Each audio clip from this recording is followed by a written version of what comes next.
أعوذ بالله من الشيطان الرجيم بسم الله الرحمن الرحيم الحمد لله الذي أخرج عباده من ظلمات الكفر والشرك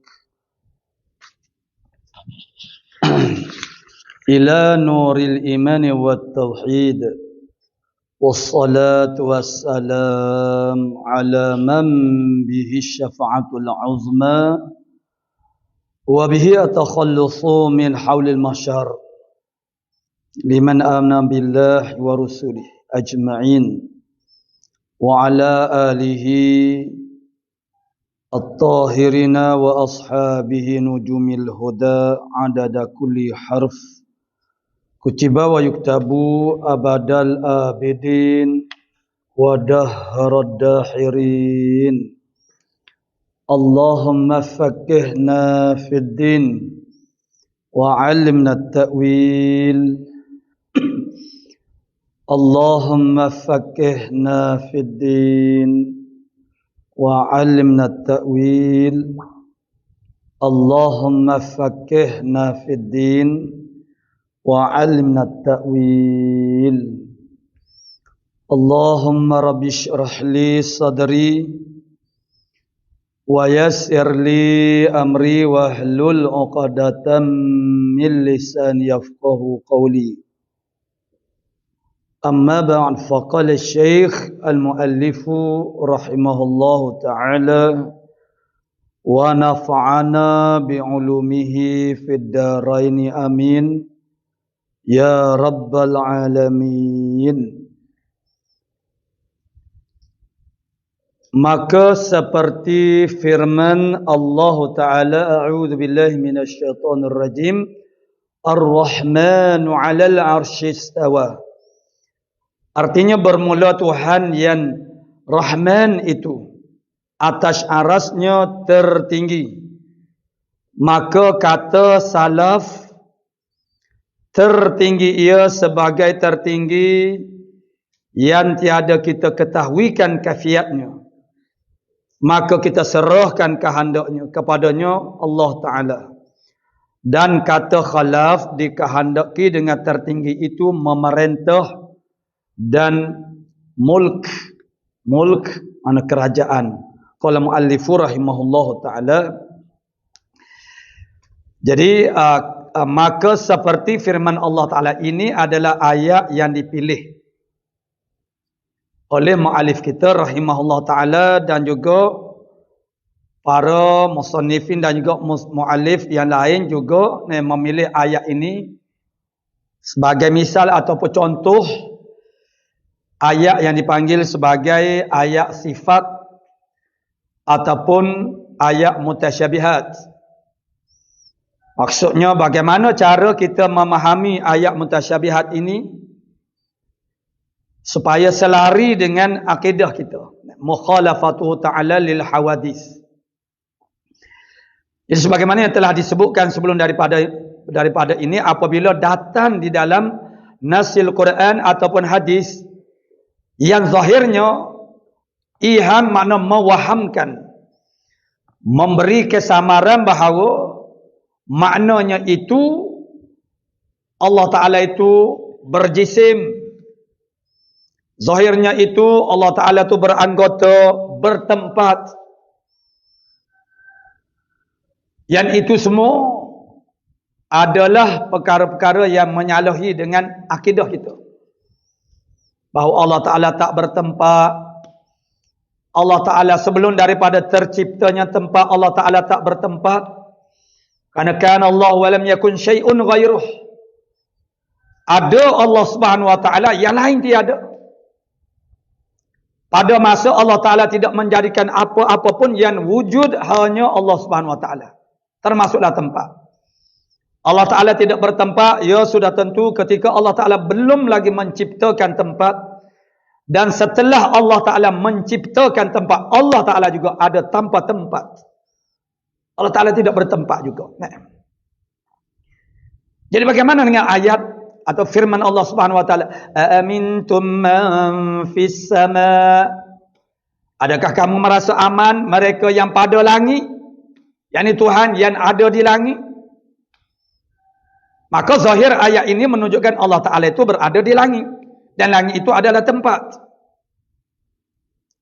Fi sama' di dalam itu maksudnya macam dia panggil mazruf, air di dalam gelas. Jadi gelas itu ialah tempat yang menaungi bagi air, yang menampungi bagi air. Kalau begitu langit itu ialah benda yang menampungi bagi Allah Ta'ala. Allah Ta'ala duduk ataupun di atas langit. Seperti mana langit itu adalah hamil yang menampun, yang menanggung Allah Ta'ala. Begitu zahir ayatnya. Zahir daripada ayat Al-Qurannya begitu. Begitu juga yang kemarin yang kita sebutkan bahasanya dalam satu hadis sahih. Dalam Muslim pun ada.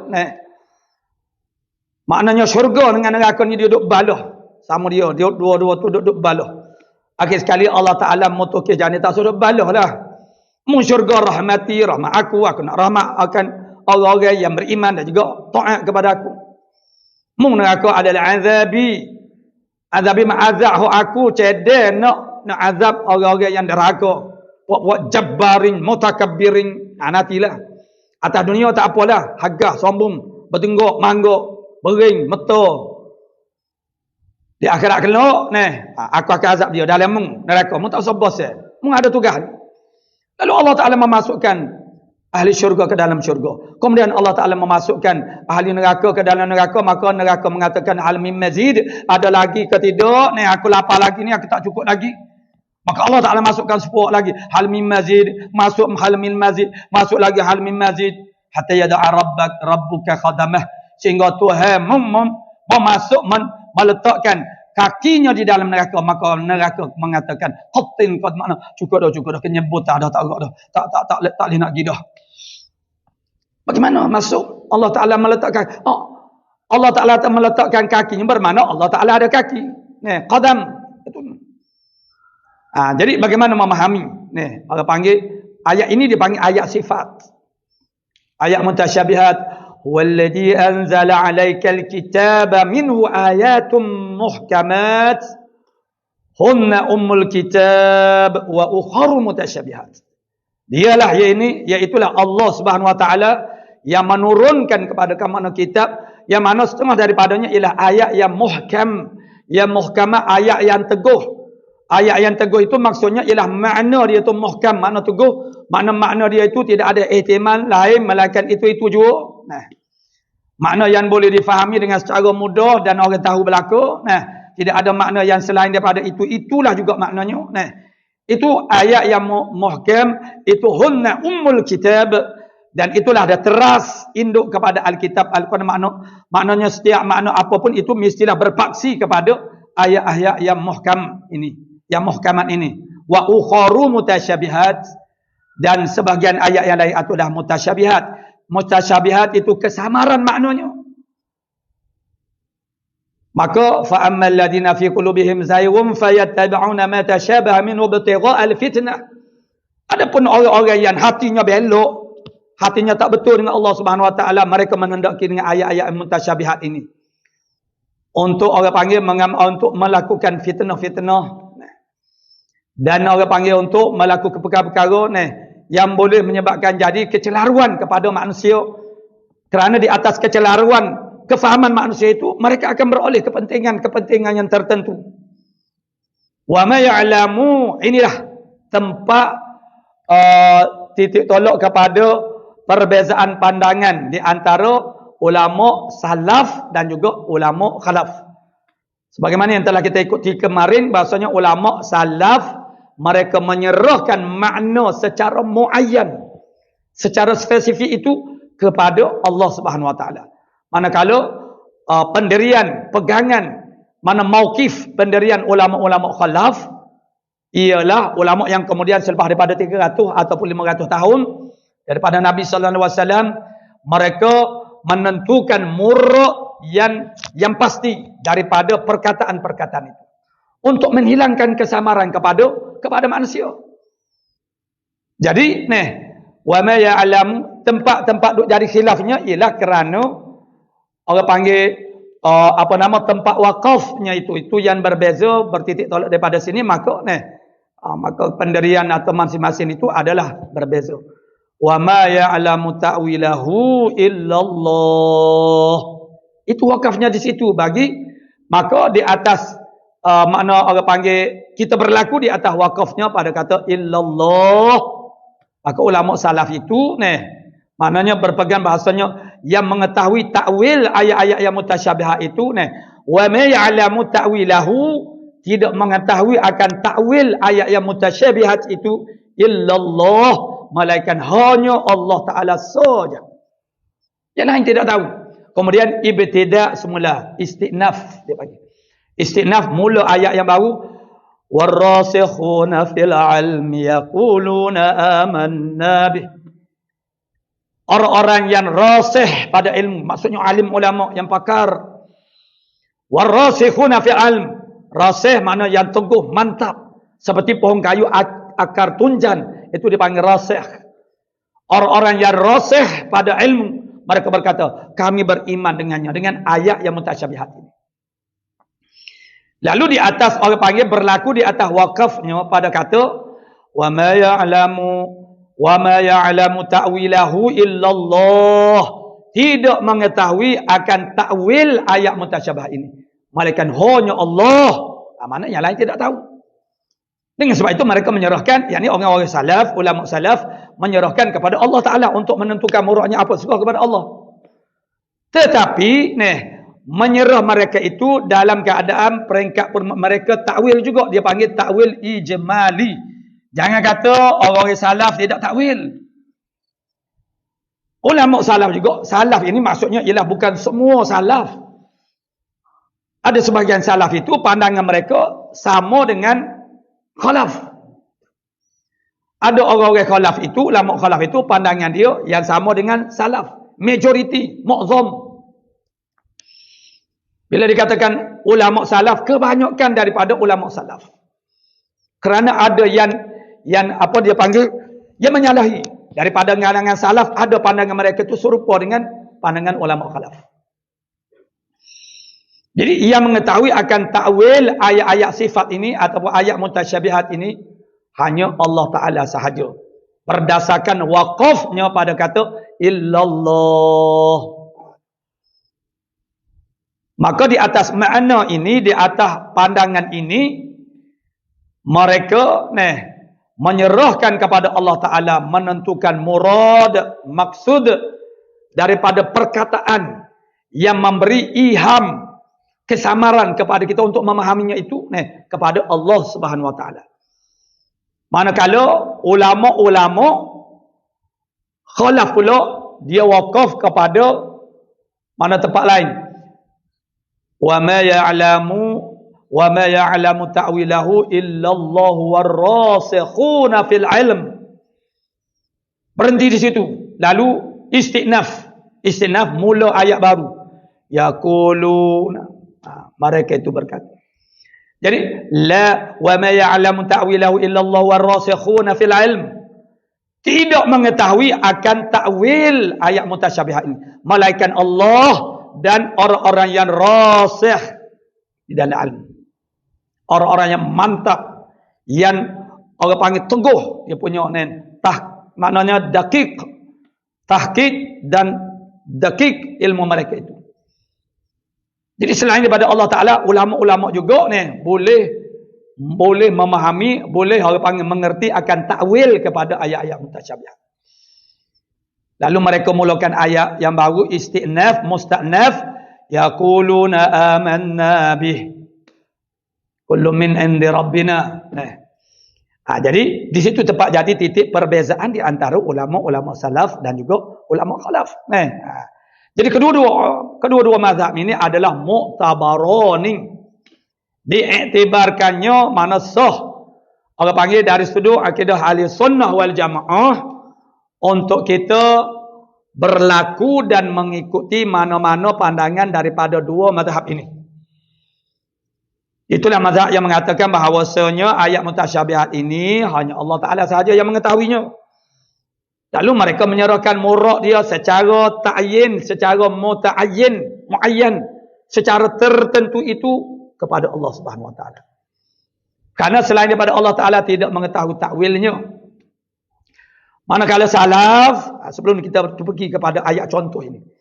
Manakala salaf pula, mereka berhenti pada kata wa ma ya'lamu ta'wilahu illa Allah war-rasikhuna fil 'ilm. Maka ulama juga mengetahui akan takwil ayat mutasyabihat ini.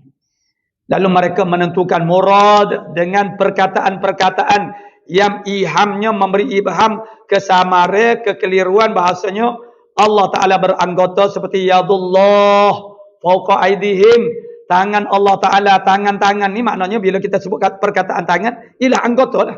Nama bagi anggota, yakni jisim. Begitu Allah Ta'ala itu berjisim. Maka muhalun ala Allah, itu mustahil di atas Allah Ta'ala. Itu sebab ditakwilkan makna perkataan ini kepada makna yang lain. Bukan saja-saja takwil. Yang nak ditakwilkan ayat ke ataupun makna hadis itu ialah kerana ada sesuatu yang tidak boleh kita pakai makna dia yang asli. Sesuatu perkataan itu dia ada makna asli, makna yang asal. Dia ada makna al-qarib, makna yang dekat. Makna yang dekat ni makna yang mula-mula sampai kepada zihin kita apabila kita sebut perkataan itu. Bila kita sebut perkataan tangan, apa yang sampai kepada minda kita? Ialah nama bagi anggota.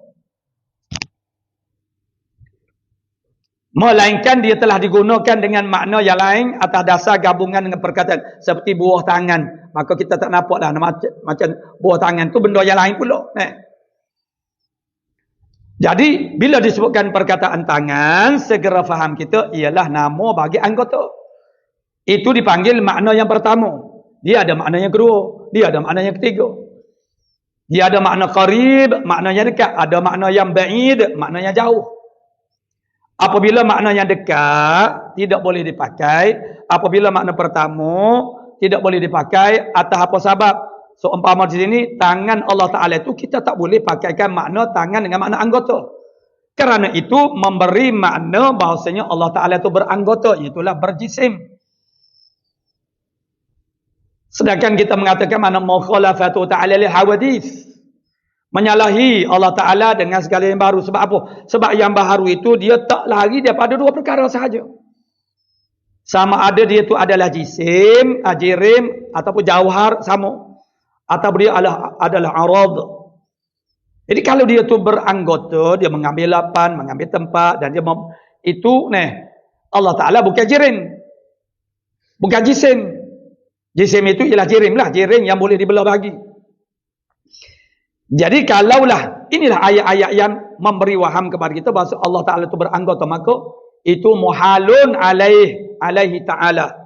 Mustahil di atas Allah Taala itu beranggota. Bila dah mustahil nak pakaikan makna dia dengan makna anggota. Sebab apa? Sebab Allah Ta'ala tidak beranggota, tidak berjisim. Maka kena cari makna yang lain. Cari makna yang lain itu bukan makna yang sebarangan, sembrono tu bukan. Makna yang ada di dalam bahasa Arab. Kerana Al-Quran turun dalam bahasa Arab. Dan orang panggil hadis percakapan pun dalam bahasa Arab. Hanya Panji Gumilang sahaja yang mengatakan Al-Quran itu turun entah dengan bahasa apa. Pandai-pandai Nabi Muhammad sahaja yang mengibarahkan dia dengan bahasa Arab. Al-Quran itu bukan kalamullah, hadis Nabi, kata dia Panji Gumilang. Itu duduk tengah gagah di Indonesia, maknanya Pompes Az-Zaitun itu. Jadi, apabila muhal, mustahil nak guna pakai perkataan itu dengan makna anggota, dengan nisbahkan kepada Allah Subhanahu Wa Taala, maka cari makna yang lain. Makna yang lain itu ialah makna perkataan tu juga, tapi makna tu makna yang kedua, makna yang ketiga, boleh jadi makna yang jauh. Ketika tidak ada apa-apa perkara yang menjadi halangan kepada memakai makna yang pertama, maka itulah maknanya. Tangan.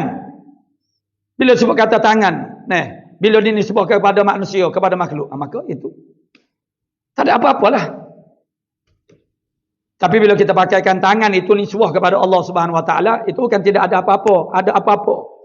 Maksud apa dia apa-apa itu tak kena lah. Macam mana pula tak kena? Tak kena kerana tangan itu ialah nama bagi anggota. Allah Ta'ala tidak beranggota, berjisim sebagaimana kita. Kerana Allah Ta'ala itu mukhalif lil hawadith, menyalahi bagi yang baharu. Lalu bagaimana maknanya? Maknanya oleh ulama-ulama salaf, mereka serah, mereka takwilkan secara ijmali dulu. Mereka takwil juga tapi takwil ijmali. Tu.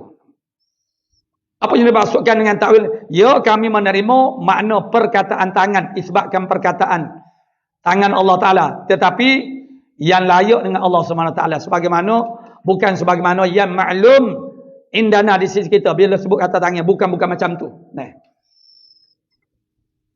Tapi ulama-ulama khalaf telah menentukan maknanya dengan makna kuasa, dengan makna qudrah.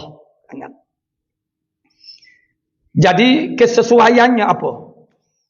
Kita orang yang zaman akhir ini, hati kita ini tidak begitu jernih, sangat keruh.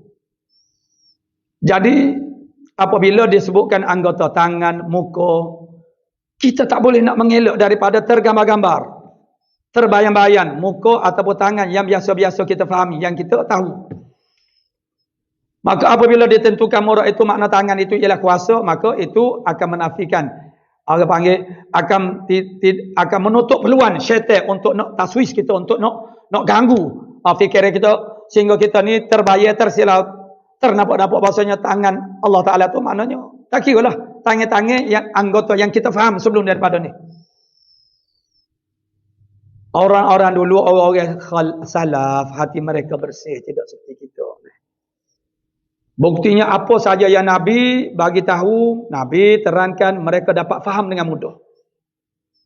Mereka terus faham sebab hati mereka itu makna betul. Tidak ada zair. Itulah yang Allah Ta'ala sebut hadis, فَأَمَّا الَّذِينَ فِي قُلُوبِهِمْ زَيْغٌ فَيَتَّبِعُونَ مَا تَشَابَهَ وَابْتِغَاءَ الْفِتْنَةِ. Maka adapun orang-orang yang di dalam hati mereka itu ada zair. Zairun maknanya belok, ada khianat. Maka mereka فَيَتَّبِعُونَ مَا تَشَابَهَ مِنْ, mereka mengikut apa yang jadi kewahaman, kesamaran itu, dengan bahawa mereka menghendaki semua itu ialah fitnah. Jadi di dalam menanggapi makna ayat-ayat yang mutasyabihat ataupun ayat sifat ini, ataupun ibarat kitab kita ini, dia kata samalah kitab lain pun sama. Bila datang nasil Quran ataupun hadis yang zahirnya adalah mewahamkan, memberi kesamaran bahasanya Allah beranggota. Mana Allah ni, Allah Ta'ala ada anggota. Allah Ta'ala tu berjisim, Allah Ta'ala tu bertempat. Maka ada dua mazhab. Yang pertama mazhab salaf. Bagaimana mauqifi, mazhab salafi. Mazhab salaf, bukan salafi yang didakwa oleh orang sekarang itu salafiyun. Dia ada ya nisbah. Orang yang dibangsakan kepada salafi konon-kononnya. Begitu. Ini salaf, tidak ada ya.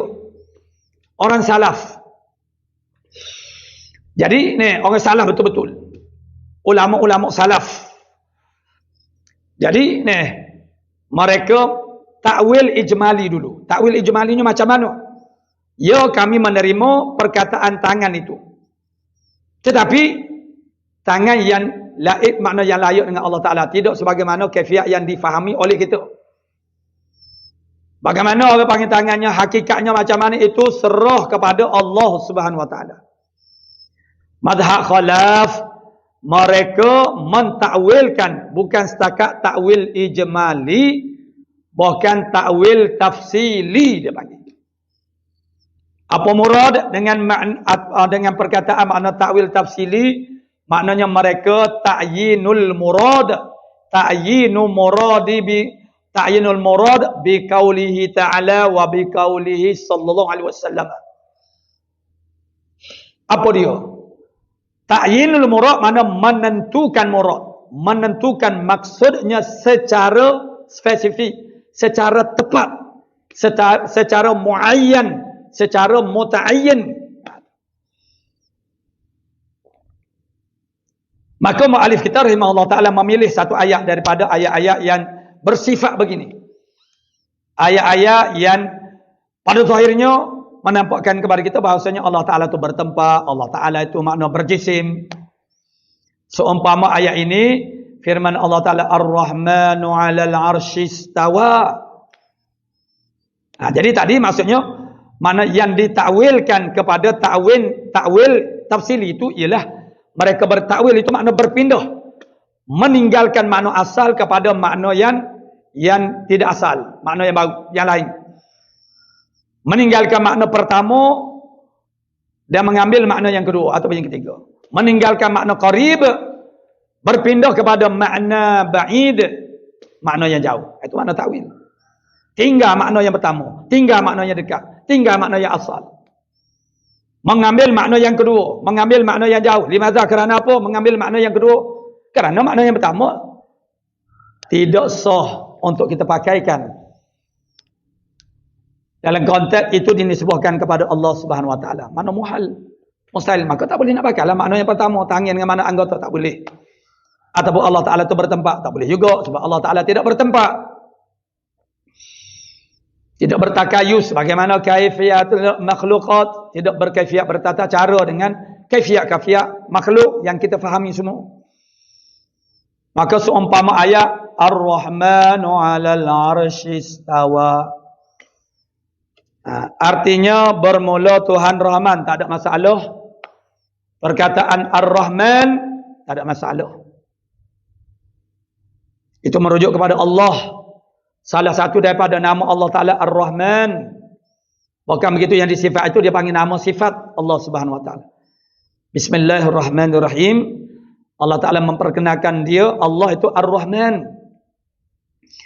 Di sini mana Ar-Rahman? Ar-Rahmanu 'alal 'arsy. Jadi Tuhan yang Rahman itu di atas arasy-Nya. Sini yang jadi masalah. Mana Allah atau Ar-Rahman ini 'alal 'arsy, di atas arasy-Nya, tertinggi. Istawa, perkataan istawa 'alal 'arsy itu. Perkataan 'alal 'arsy, di atas arasy, istawa. Asa istawa 'alal 'arsy. 'Alal 'arsy istawa. Jadi istawa, dalam bahasanya dia ada makna istaqarra, duduk menetap. Tetap. 'Alal 'arsy istawa. Maka ada orang kata duduk cokoh atas arasy. Maknanya tetap di atas arasy. Istaqarra, tu makna istawa. Makna yang pertama bagi perkataan istawa itu ialah istaqarra. Makna yang dekat, yang segera kita faham apabila disebut istawa. Tetapi dia masih ada makna-makna yang lain. Jadi bolehkah tidak kita nak pakaikan istawa itu dengan makna duduk, makna menetap di atas arasy? Tidak boleh, kerana sudah kita fahami dalam akidah kita bahawasanya Allah Ta'ala tak bertempat. Kalau Allah Ta'ala istawa 'alal 'arsy, bermakna Allah Ta'ala duduk di atas arasy, itu bermakna Allah Ta'ala betul bertempat. Maka sebab itulah makna ini perlu ditakwil. Maka mazhab salaf mereka takwilkan secara ijmali sahaja, tanpa menentukan murak maknanya secara ta'yin tertentu, secara ta'ayun. Lalu mereka menyerahkan kepada Allah Ta'ala makna secara tertentu itu apa dia. Tetapi tetap mereka menafikan bahasanya maknanya duduk ataupun menetap sebagaimana cara-cara yang biasa yang difahami oleh kita. Yang layak bagi Allah Subhanahu Wa Ta'ala. Itu ta'wil ijmali. Tapi bagi ulama khalaf, mereka tidak memadai. La yastaghni anil ta'wil ijmali. Mereka tidak terkaya daripada ta'wil ijmali. Tidak sudah, tidak cukup dengan ta'wil ijmali. Lalu mereka bergerak lebih jauh daripada itu dengan cara mentakwilkan dengan secara ta'wil tafsili. Jadi kata mu'alif kita rahimahullah ta'ala, maka kata salaf, ulama-ulama salaf, yakni mu'zam kebanyakan daripada ulama salaf. Kerana ada juga orang-orang salaf ini pandangan dia jadi mutabaqah, sepakat dengan ulama khalaf. Jadi kata salaf, tertinggi ia sebagai tertinggi yang tiada kita ketahui akan kaifiatnya. Wal kaifiyatu majhulun. Mana kaifiatnya itu dijahilkan akan dia. Kita tidak tahu macam mana. Ya tertinggi. Tertinggi istawa. Mana tertinggi akan sebagai tertinggi. Yang tiada kita ketahui akan kaifiatnya. Tertinggi dengan mana? Tinggi daripada yang lain. Duduk dari segi orang panggil tepat. Bukan. Maka kita serahkan kehendaknya secara muayyan, secara tepatnya kepadanya Allah Ta'ala. Dan kata khalaf, ulama-ulama khalaf, dikehendaki dengan tertinggi itu memerintah. Dan juga boleh baca dua tu, milik ataupun mulk. Kalau milik maksudnya milik lah. Kalau mulk mana kerajaan. Yang munasabah di sini ialah kerajaan lah.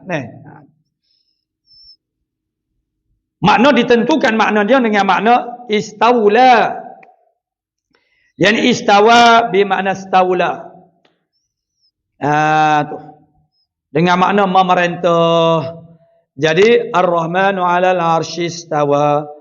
Tuhan Rahman mana 'alal 'arsy di atas arasy, mana istawa mana istawla dengan makna memerintah. Memerintah. Memerintah di atas arasy mana Allah Ta'ala duduk di arasy? Tidak juga. Jadi sebab apa ditakwilkan kepada makna istawla, istilaan? Kerana ada dalam pemakaian penggunaan kalimah istawa ini dengan makna istawla. Untuk menentukan, memastikan bahawasanya ada ke tidak di dalam bahasa Arab. Istawa itu dengan makna istawla, cek, kaji, selidik. Maka mereka ini ulama-ulama usuluddin kita, khususnya menemui suatu bait yang menunjukkan bahawasanya istawa itu dengan makna istawla, makna memerintah. Qad istawa Bishrun 'alal 'Iraqi bi ghairi sayfin wa damin muhraq. Qad istawa Bishrun, sesungguhnya telah istiwa lah oleh Bishr, Raja Bishr, 'alal Iraqi, di atas negeri Iraq. Jadi kalau pakai makna sini, makna qad istawa, makna telah meninggi macam mana oleh Bishr, maksudnya memerintah. Mana qad istawa dengan mana qad istawla Bishrun, sesungguhnya telah memerintahlah oleh Raja Bishr 'alal Iraqi bi ghairi sayfin, tanpa menggunakan pedang, wadami muhraqin, dan darah yang ditumpahkan. Maksudnya bukan secara peperangan. Jadi ada bait ini. Jadi bait-bait orang zaman makna bahasa-bahasa yang digunakan oleh orang dahulu yang dirakam, khususnya dirakamkan di dalam bentuk syair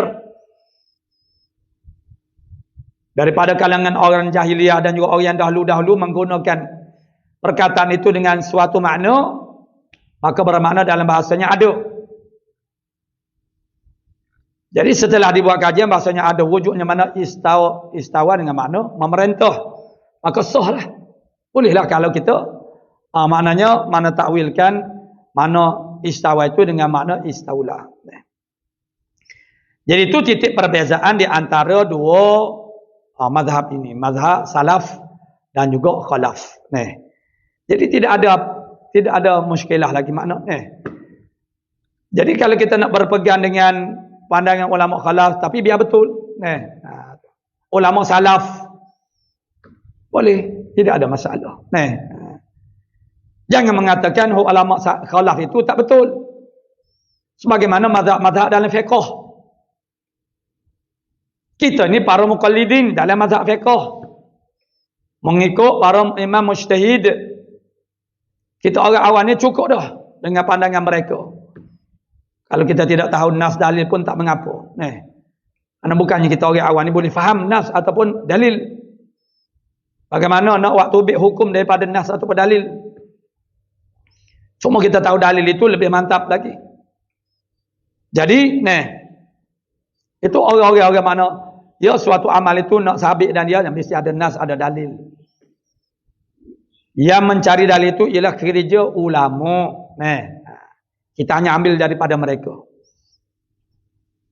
Yang mengetahuilah makna yang dia belajar, dia tahulah dalilnya apa dia. Dalil kepada wajibnya sembahyang umpama.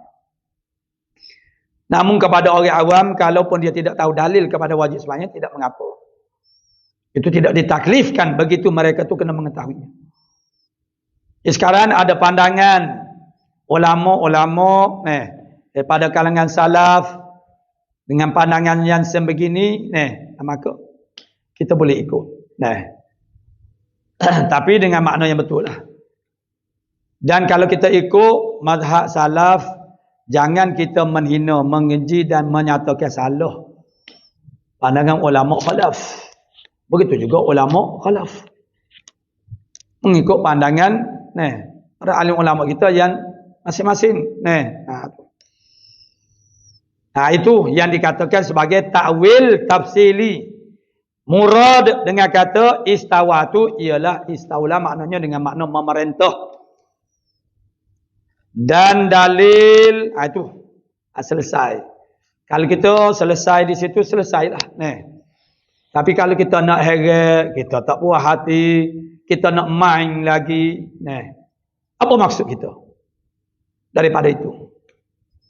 Kita nak orang panggil jadikan ummah ini sentiasa di dalam kekeliruan ataupun apa yang kita mahunya. Kita nak menunjukkan kehebatan kita, berhujjah, berdebat. Sedangkan manusia ramai duduk dalam keadaan kekeliruan. Itu fitnah.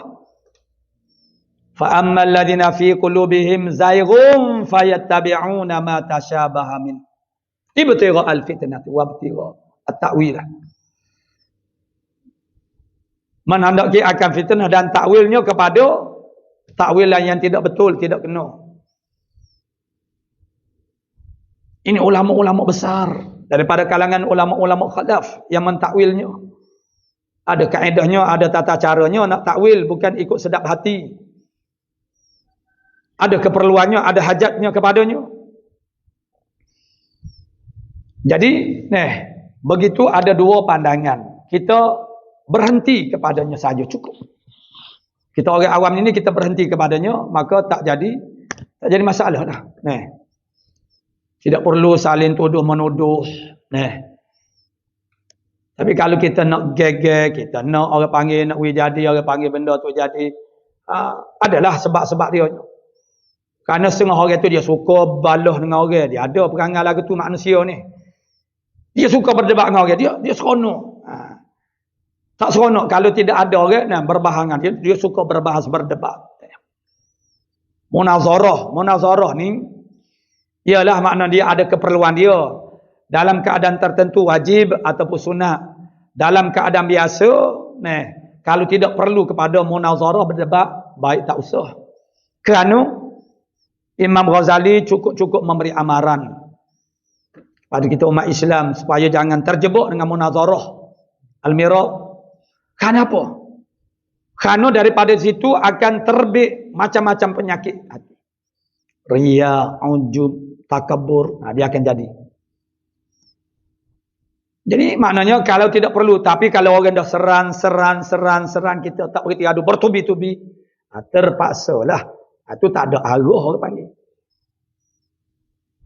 Orang duduk serang-serang melalui amalan-amalan yang dikatakan makna ini berdoa.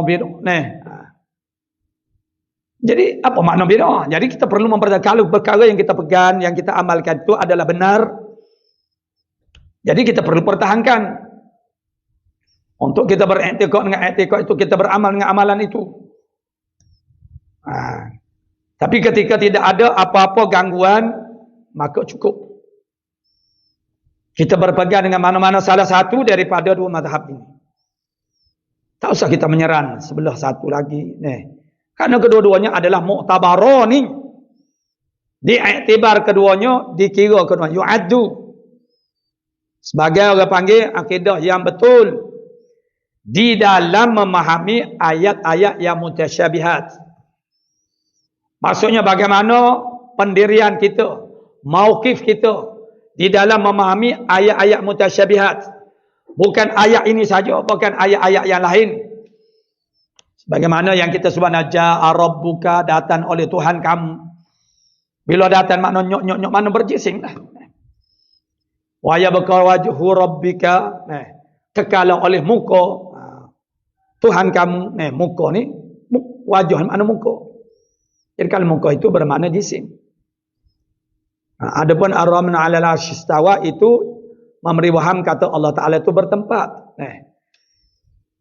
Maka kalau makna itu tidak sah untuk digunakan kepada Allah Subhanahu Wa Taala, maka perlu beralih kepada makna yang lain yang ada di dalam bahasa. Bukan berpindah kepada makna ikut suka-suka kita, tidak. Nak takwilkan dia tu kepada makna yang lain tu, makna tu ada ke tak di dalam bahasa Arab? Kalau tidak ada pemakaiannya sebelum daripada itu dengan makna itu, kalau tidak ada makna perkataan istawa itu digunakan dengan makna memerintah sebelum daripada makna diturunkan ayat itu, maka tak boleh nak pakai dengan makna itu. Ini kerana sudah ada dah pemakaian maknanya istawa dengan makna itu. Maka begitulah. Orang panggil kesimpulannya begitulah. Jadi maknanya mana kita ni orang dipanggil, mana kita belajar ilmu akidah tauhid ni, yang kemudian ini kita ni biasanya kita ikut mana pandangan khalaf lah. Bila sudah ditentukan muraknya itu, maka tidak lagi terkoyak-koyakan dalam hati kita. Makna-makna yang menyerupai dengan makhluk itu nak jaga. Kenapa ulama-ulama khalaf itu mentakyinkannya kepada makna yang tertentu? Menentukan murad. Kerana saat ini agak payah kita nak melepaskan diri kita, minda kita daripada berfikir bila sebut kata tangan itu daripada terupa anggota tangan. Tak kira lah tangan manusia ke tangan apa ke. Maka itu terlebih aslam. Jadi mazhab khalaf ini aslam, terlebih selamat pada menjagakan hati kita. Tapi mazhab salaf itu adalah ahwat, terlebih cermat. Supaya tidak lari daripada murad, takut-takut tersalah pada mentakyinkan murad. Tapi kita ni bukan kita orang awam ini, yang ulama-ulama. Mereka ada kepakaran, mereka ada kemampuan, mereka ada peralatan. Jadi orang salah dia serah kepada Allah Ta'ala, maka itu cermat, lebih cermat. Lebih cermat daripada terjatuh kepada orang panggil apa nama, makna-makna yang tidak betul. Qala mu'allifur rahimahullah ta'ala, dan dalil bersalahan. Mana dalil Allah Ta'ala itu bersalahan bagi yang baharu, makna tidak sama, tidak serupa, tidak sebalas, tidak selagu, tidak sebanding, tidak setara. Kerana dia ada misil, mumasalah. Mumasalah, lawan kepada mukhalafah itu ialah mumasalah. Kerana al-mislu itu ialah penyerupaannya pada semua juzuk. Maka tidak ada mumasalah Allah Ta'ala itu bagi yang baharu. Jadi dalil, tanda ataupun alamat yang menunjukkan bahawa bersalahan Allah Ta'ala bagi segala yang baharu, bahawasanya jikalau bahawasanya Allah Jikalau kita buat fardu takdir atau iftiradi, jikalau menyerupai ya Allah akan yang baharu. Kalau kita kata Allah Ta'ala ni menyerupai dengan yang baharu, nescaya akan terbitlah, akan terjadilah. Nescaya adalah ia baharu pula. Begitu simple saja, mudah saja. Kalau Allah Ta'ala tu menyerupai dengan yang baru, bermakna Allah Ta'ala tu baru jugalah. Dah Allah Ta'ala serupa dengan yang baru, bermakna Allah Ta'ala tu baru. Baru ni Allah Ta'ala ada, Allah Ta'ala tu sebelum daripada tu tidak ada. Sedangkan baharu Allah Ta'ala ni sudah tertolak pada kata bahas sifat qidam dan juga bakok. Allah Ta'ala bukan baharu. Sebab kalau Allah Ta'ala tu baharu, maka akan jadilah masalah dur dan tasalsul. Maka dur dan tasalsul itu mustahil. Tentu tidak. Tak boleh jadi berlaku. Tidak sah pada akal kita adanya dan sungguhnya. Jadi, maknanya kalau kita kata Allah Ta'ala itu baru, bermakna akan berlaku dur dan tasalsul. Maka tasalsul dur ini mustahil, bermakna Allah Ta'ala bukan baru. Bila Allah Ta'ala itu bukan baru, dia itu ialah qadim manusia kala. Jadi Allah Ta'ala tidak baru, bermakna dia tidak sama dengan yang baru. Sebab kalau dia itu sama dengan yang baru, maka dia baru juga. Kalau Allah Ta'ala itu baru, itu mustahil, sebagaimana yang telah dinyatakan tadi. Tu. Nescaya adalah ya Allah baharu pula, yakni baharu juga. Dan iaitu baharu Allah Ta'ala tu mustahil, tentu tidak. Allah Ta'ala baharu tu makna tentu tidak, makna tak terima pada akal kita. Allah Ta'ala tu sungguh bersifat dengan baharu, tak terima. Akal kita reject, makna tolak. Sebab benda tu tak boleh masuk dalam sistem akal kita. Tak kena. Dia tak boleh masuk dalam sistem akal kita. Sistem pemikiran akal itu tak dapat terima. Makna reject. Jadi maknanya akal kita tak boleh nak baca. Akal kita tak boleh baca. Makna bila akal tak boleh nak baca, bermakna benda tu tak betul lah dengan akal. Dan akal ini adalah sesuatu perkara yang betul. Apabila kita gunakan dia mengikut kaedah-kaedah dan cara-cara dia. Jadi, iaitu mustahil. Kerana telah sabit sedianya Allah Subhanahu Wa Taala. Allah Ta'ala tu baru mustahil kerana telah sabit, telah tetap dah pada hati kita, sekalian hamba, bahawa Allah Ta'ala tu bersifat dengan qidam. Sabit dah dulu pada perbahasan sifat qidam Allah Ta'ala. Dengan dalil yang menunjuk bahawa Allah Ta'ala bersifat dengan qidam. Dengan dalil yang telah lalu. Itu dia sangkut kepada sifat qidam. Dengan dalil yang telah lalu pada perbahasan mengenai sifat qidam itu. Tengok di sana lah pulaknya kalau kita tak ingat. Sekarang, mukarrarnya ketetapannya ialah apa yang sudah kita tetapkan dalam hati kita mengikut pelajaran yang disusun ini. Allah Ta'ala tu sabitlah dia tu bersifat dengan qidam. Bila Allah Ta'ala bersifat dengan qidam, bermakna dia bukan baru. Jadi kalau Allah Ta'ala tidak baru, maka dia tak menyerupai yang baru. Kerana kalau Allah Ta'ala menyerupai dengan yang baru, bermakna dia itu adalah baru juga. Sedangkan baru Allah Ta'ala itu mustahil. Dengan sebab dengan dalil yang telah lalu pada sifat qidam. Maka sabitlah makna tetaplah dalam hati. Jadi dalil ini kata mu'alif kita rahimahullah ta'ala pada muka surat dulu. Maknanya dalil itulah yang menetapkan akan sifat-sifat ketuhanan Allah Ta'ala ini. Maksudnya menetapkan itu mana? Menetapkan pada hati kita. Bukan isbatkan dia tu pada amril waqi' diri pekerjaan. Adapun Allah Ta'ala tu bersifat dengan segala sifat-sifat ketuhanannya itu, pada amril waqi'-nya itu tak ada kira ada dalil atau tak ada dalil, tetap saja Allah Ta'ala bersifat dengan sifat kesempurnaannya. Bukan terhenti di atas ada dalil. Yang terhenti di atas ada dalil itu untuk isbatkan pada hati kita makhluk. Hati kita hamba ni. Bukan nak tetapkan pada sisi Allah Ta'ala, pada sisi kita. Jadi apabila tetap ataupun sabit, tetap dah Allah Ta'ala itu bersalahan. Mana apabila tetap dah maknanya sabitlah bila tetap dah bahasanya Allah Ta'ala itu begitu makna tidak baru, maka sabitlah bersalahannya.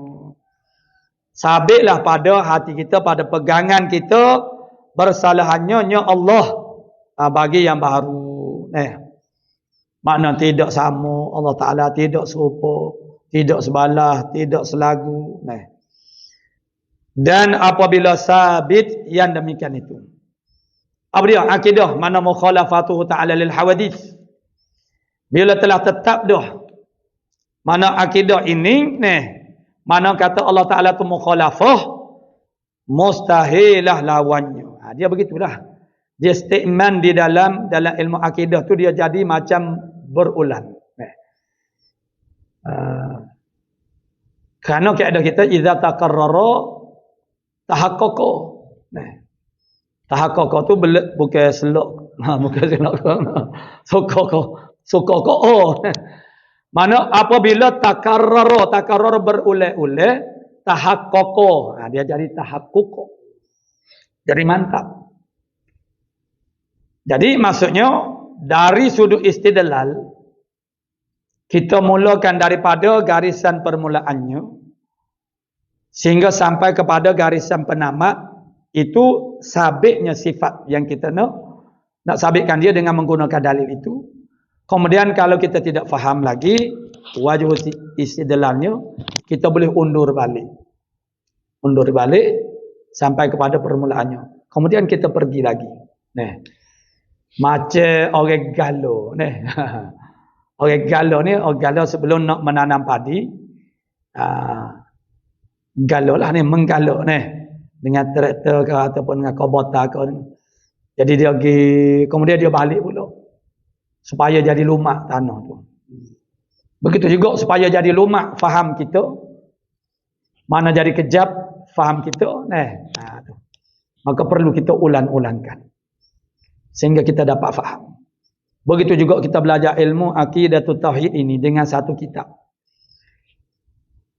Kalau kita ni baru pertama kali belajar, sudah tentulah agak sukar untuk kita memahaminya. Tak mengapa, kita ulang lagi belajar. Kitab yang sama ataupun kitab yang lain. Kalau kita belum faham lagi kitab yang sama, kita belajar lagi. Ustaz lain mengajar, ada orang buka kitab usulin, pergi belajar. Ni pun walaupun kita sudah ikut di sini secara online, ada orang mengajar, Usuluddin ikuti. Mudah-mudahan Allah Ta'ala bukakan babal fahmi. Jangan babi lah. Babal fahmi. Bukakan akan pintu faham. Kadang-kadang tak menadah kitab pun, sebab kita duduk biasa duduk tak ada kitab, kita tengok. Kita tak nampak lagi. Misalnya, contohnya, kita tak faham lagi suatu tempat.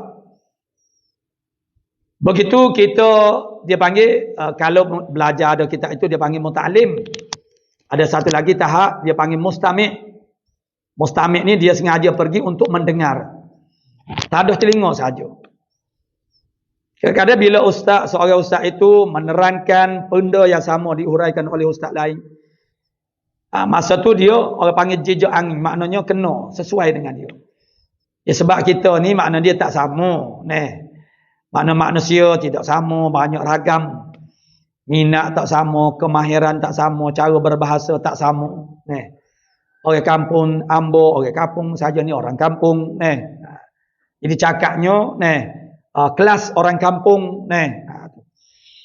Boleh jadi adik kakak yang tinggi-tinggi punya orang panggil IQ-nya, boleh jadi tak jejak orang panggil. Tak apa, mana di sana ada. Pendakwah itu bermacam-macam. Para muallimin, para tenaga pengajar itu berbagai-bagai. Maknanya kita tak faham dengan seorang ustaz yang mengajar itu. Tak apa. Itu boleh jadi kita ni tidak ada keserasian dengan dia. Karena boleh jadi cara penyampaian itu tidak sesuai dengan kita. Tak serasi dengan kita. Kita tak seronok dengan cara penyampaian begitu. Tapi ada orang lain penyampaiannya itu sesuai dengan kita. Penyampaian seorang ustaz itu tidak begitu sesuai dengan kita, tapi dia sesuai dengan orang lain. Sebab tu ustaz saya tidak marah kalau orang tu tak suka dengan cara penyampaian saya. Sebab ni kita berbeza dari sudut orang panggil memahami segala sesuatu. Bahasa kita berbeza. Sudah tentulah saya orang Kelantan. Tapi saya cuba usahakan di dalam ni kerana maklum bagi saya bahasanya ramai yang di luar daripada Kelantan. Walaupun saya agak kekok sekalipun, kita usahakan juga. Tapi kalau orang-orang Kelantan, kita ada dah bahasa-bahasanya. Tapi saya cuba elokkan. Sebagaimana saya kata saat ini, makna mukhalafah Allah. Mana Allah Ta'ala tidak sebahalah. Tidak sebahalah. Kalau tidak dihuraikan, jawab dia adik kakak kat terlopong ni. Tengangu ni. Gap dia tidak sebahalah ni. Tapi kalau orang Kelantan, itulah jijaangnya orang panggil maknanya tidak sebahalah. Dah pertanyaannya, Tuhai balah mana? Tuhai tidak sebahalah. Itu jawab dia. Jawab dia. Tuhai lagu mana? Tuhai tidak selagu tu tak berapa nak masuk sikit ni. Tapi kalau perkataan balah tu, dia kena. Sebab orang Kelantan dia tanya, Allah Ta'ala ni balah mana? Balah mana tu makna bagaimana? Jadi jawab dia, Tuhai tak sebahalah. Tidak bagaimana tu kaifiat, takayuf. Di kaifiatil makhluqat itu tidak. Itu pegang dalil mukhalafah ni yang paling penting.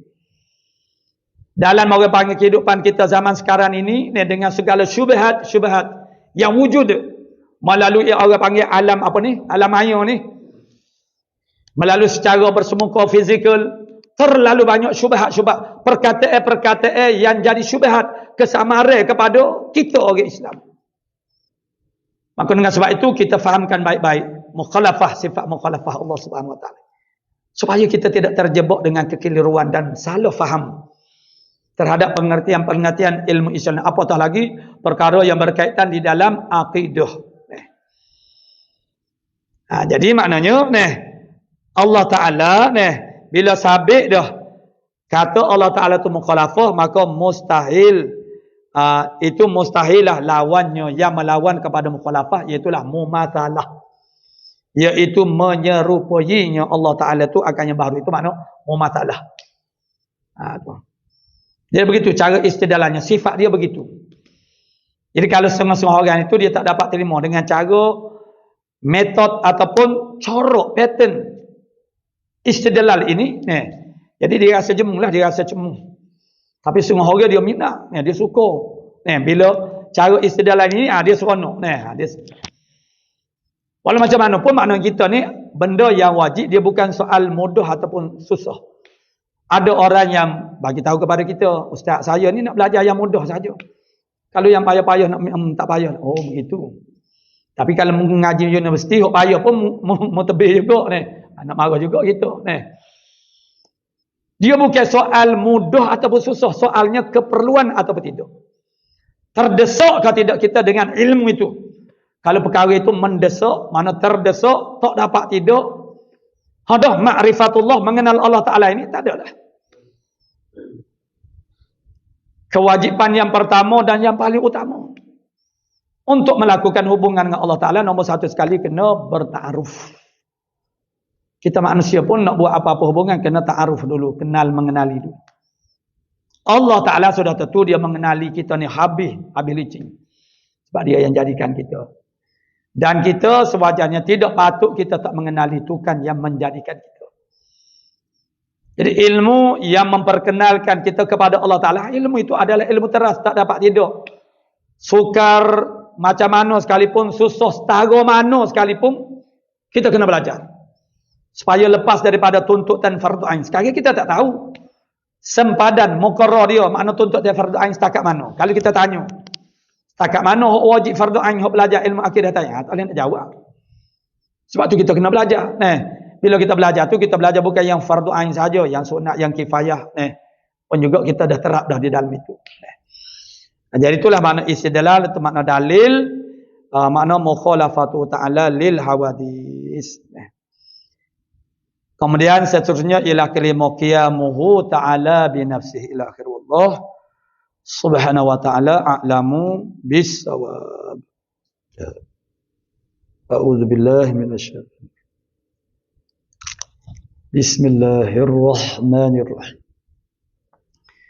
Alhamdulillah rabbil alamin wassalatu wassalam ala asyrafil anbiya'i wal mursalin wa ala alihi wa sahbihi ajma'in.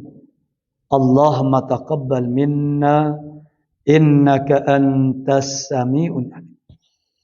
Wa tub 'alaina ya maulana innaka antat tawwab.